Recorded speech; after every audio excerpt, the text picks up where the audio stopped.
Greetings, friends. As I'm going to Nazareth. Guys, I want you to understand that my teaching is for you to believe in yourself. Know that you are the God. God lives in you. Stop going around looking for miracles. You can make miracles happen in your life. That's why I'm teaching all those things for you to understand that you are the God.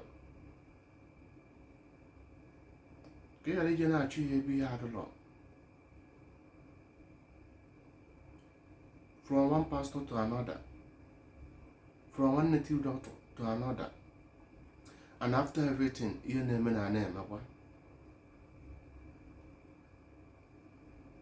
Before olden days, oge mgbe ochie, asị na ndị dibịa ka esi wee gwa anyị that na ọ bụrụ na ha merụ gị ihe, ha ama nna gị ego. Na ọ bụrụ na ihe ha meziri gị gazie, ịmazi ife si gị n'obi, iwere ganye ha gekene ha, wee kene ha. But today, before they will do anything for you, they have to bring thousands, millions. All Ndoka say, give tithe, do this one, that you will see miracles. But when you say that you will see miracle, you will see this one, you will see this one will happen in your life, this one will happen. But on a moto,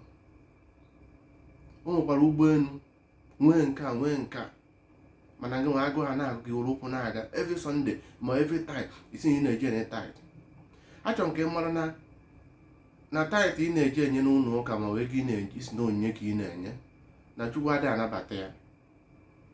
Ịchọ ka inye onyinye ka Chukwu ka divine nabata onyinye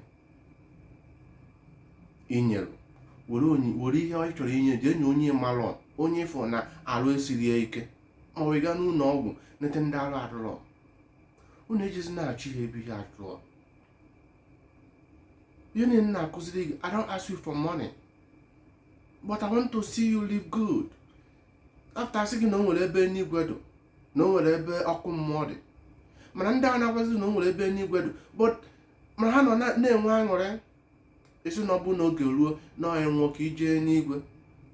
Ka ife mee na ha nwa na-akụziri isi gị na o nwere ebe n'igwe dụ, ka ife mee na ha nwa agara anwụ, ma ọ bụ ghara ị na-anazi ndị mmadụ ego, ghara ị na-ebizi ndụ ụtọ, na-agba ụgbọelu, na-ego moto mara mma, na-eme ife niile, nwee ụgbọelu, nwee ezigbo moto, ụgbọala ha ga-eji ha ji enwere ya aṅụrị, na-eri ezigbo nri, biri n'ezigbo ụlọ, ruo ezigbo ụlọ kachasị m. Mana ha sị gị na o nwere ebe eluigwe dị with okpokoro isi Igbo. You will not think that they are deceiving you.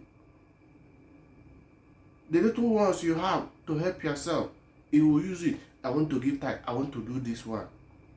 I hope the moment now, because you know that no one you have a gift, and the God lives in you. Jesus will not ban you naka. You have a spirit that is guiding you. You are guiding angel. Stop going around looking for things where there's no things there. And achieve a before law. And I could say, Kimata, Kine and Wangre. Anywhere now, and a pope will no work or name and the passage you leave off my. I am going to make as a dibia, on or Thomas August go where by any ground, no gobble or get cheap or do. I don't get mana.